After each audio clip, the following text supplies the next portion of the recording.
We'll start with the sketch. As you can see, we have our still light. Make sure that you set up the light from an angle on one or the second side.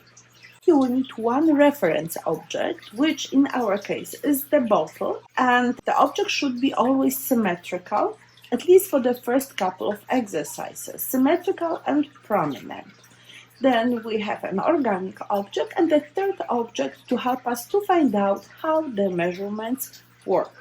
We will start with sketching and we'll need two brushes. The pointed one for sketching and our eraser brush, either filbert or flat shape.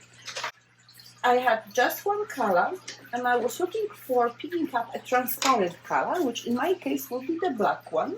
I have a little bit of solvent as well as my medium, so you can use both.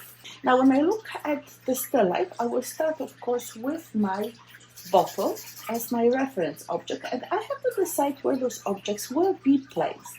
So I can go for vertical composition or horizontal. In this case, I think I want to have the horizontal one. Since I want to include some shadows, the bottle can be too big. There's still an object going back. I think that since the bottle is the tallest one, I will push it maybe from here. I have to establish the line there where the object will be placed. And I see that I have a lemon here, so I definitely can't have the bottle too big. I would suggest that the bottle will go up to here. It's important that I establish the central line. So what I'm doing, I'm going with my brush with a little bit paint on it. Again, transparent. Black in this case will be perfect because we will use it for our achromatic painting. And I'm checking, keeping my finger on the side, if I got the line correct. So you can see if it's not perfect, it should be a little bit wider on the side. Yeah. Good. If I need to erase, notice I'm dipping my brush in the solvent and I can easily make the line skinnier or simply remove part of it. So you can see how the brush works. When you use acrylics, no problem. You just have to be very cautious about erasing everything or moving as soon as you notice the mistake. And you should do it fast since acrylic paint dries right away. So we have our central line, and then when I'm looking at this bottle, I'm looking for the main shapes. And I see three. I see the neck, I see this kind of archy shape between the neck and the full body. So I have to find out where they are, and the central line in this case will be super helpful since we will refer to it all the time. And in case when you make mistakes, it will be very easy to erase. So I decided that this will be the neck of my bottle. I will go for the archy part, I call it, and then the bottom of my bottle, the bottle. So I'm deciding that this will be the width, and I will show you how easily it can be changed. So I have to make sure, since I'm using central line, that the left part is equal to the left side. And it seems that this is correct. So that's what I'm doing right now, as you can see. And I'm checking because I have to really get it correct. So it's still I have to adjust it better. Like this. And when I'm looking at this point, this is the lowest point on my bottle, and this is the highest one. So don't forget about it because we will not extend those lines. I'm looking at my neck, I'm not seeing any differences yet. Those will come later. So those two sides should be more or less equal. Not more or less, they should be equal. And then I'm looking at my archy part. So what I do, I mark a little bit stronger those 2 points. One on the neck, another one on the body, and I'm creating diagonally. Here is my bottle. So you see, very simple way. And then I can start, if I decide, okay, the bottle doesn't look right, it has to be a little bit wider, and I think this is the case, then I will make it. See the same distance on both sides, and it's so easy to do it, you see. Right away, I'm going there, and I'm extending it for the same amount on both sides. The same here, and both sides. And the bottle seems right away. It's better for us, right? Now, if I will be happy with the arc part in terms of the distance from the central line of this width and the height, then I can start arching the part easily, like this. And then the same will be done on the other side. Now I can use my flat or square brush, and I can remove or move the lines so that I will be happy with the look. When I look at the neck, I'm going back to my pointed brush, and it seems to me that this part is fine. I only need to have an ellipse on the top, and I don't extend this part. This is the highest part on my bottle, and I have to create this ring of the neck. So I will do it in a second. You have to make sure all the points are there. Now we have to look at the bottom part. This is of course half of an ellipse. This ellipse will go, when you look at the central line, it will go from here to there. But we are just interested in the part that we see.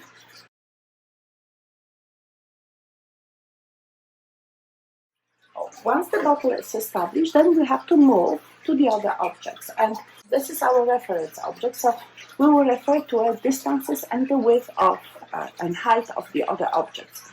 So I will start with the objects in the back, and I will stretch my arm, and I want to figure out the distance between the side of the bottle and the side of the object. So the arm has to be stretched to the max. Close one of your eyes. This side of my brush, the tip will go to the body of the object or to the wall, and my thumb will mark this side. So it's here. And I will compare it now to the size of my or height of my bottle. And I can see that this is this distance. By measuring what I found out, so I have to keep it in the same references. So my other objects will be placed somewhere here. I also see, let me see, the bottle is here. Again, I'm just measuring it. Again, 1, 2, yeah, there will be this distance, fantastic. Now I'm measuring the whole width. I will put my tip of the brush and my toe on two sides of this particular object. So I'm doing it here, and I'm comparing it to the width of my object. It's interesting because it seems that it's very much the same as the distance here, almost the same. Almost. Here we will have our object. Now how tall it is, let me see. When I place my brush on the bottom of the bottle and I keep the horizontal line, I can see that it extends, that this particular object is going a little bit higher. It's not exactly on the same line. So I will certainly bring it up. So approximately here. Okay, so I know already where's the bottom part of it, and now I just have to figure out the whole height of the object. And again, I can use it. You see, I can use width or height of the as a reference. So I'm going here, and then I establish, let's see, that my object will be here. Very good. So this is the object's placement, and I want to figure out where is the ellipse place. So it's 1, 2, just a little bit less than a half. So when this is the half of the object, I think this will come. So you see more and more information. I also want to get the central line running through this object because the object is symmetrical. So I definitely can refer to my central line. It's not a central line, as you can see. I have to move my central line a little bit, not too dark, a little bit farther. So I'm moving it here, and then we have it 1, 2. That's good. I also have to figure out where's my lemon. And again, I'm going the same way, from the side of the bottle to the most extended point on my lemon, and I have to compare it to the width of the bottle. So it's coming approximately here. So I know, breaking the line, that it will be some very good. Okay, and then the other part, let's see, one, okay, one, a little bit bigger. Okay, it will be coming here. This actually will be good. Just a little bit there. Actually, just like a tiny, tiny bit. And it's coming here. Very good. Like this. And I also will look at the angle on which this lemon is set it up. This is the bottom part. And since that my lemon is a little bit coming up here, you see, I can compare it to the bottom, but I also compare it to this object, the height of my object. So it will be here, and then I can measure the height of it and compare it again to the bottom. And it seems to me that it's almost the whole width there. So you see, that's where my lemon will be. Perfect. So I know that my lemon is coming here. That's the box for my lemon. That's the box for my other object. And I can now show you how will I create this ellipse object. So remember that we have to have another central line. It's a little bit here, shorter than over there. And I'm going with my brush here. Then what we're going to have, we have the bottom part here. And I want to figure out where is the change. I mean, this is coming slightly and up. Yeah, slight angle, and then I have another angle. And I have to figure out where is this angle changing. So from this side, and then we move to the other angle. So I have to do exactly the same. And then we have another angle. So going here, another angle, and another one here. Now I can come inside when I'm happy, and I can clean up those extra lines. So now we want to go for the lemon, and the lemon has a certain angle. Look at the points. We don't see the bottom point, but I can see the front one, and I certainly can come. Let me see. Like this here. So this will work for me. I see this point here.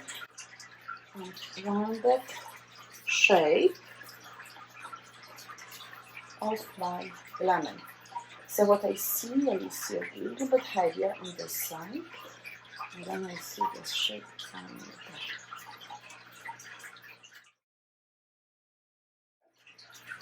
I want to move to the part that will represent the shadows, and it depends on the positioning of the lamp. The shadows will go this way or that way. And just to establish where is the, let's see.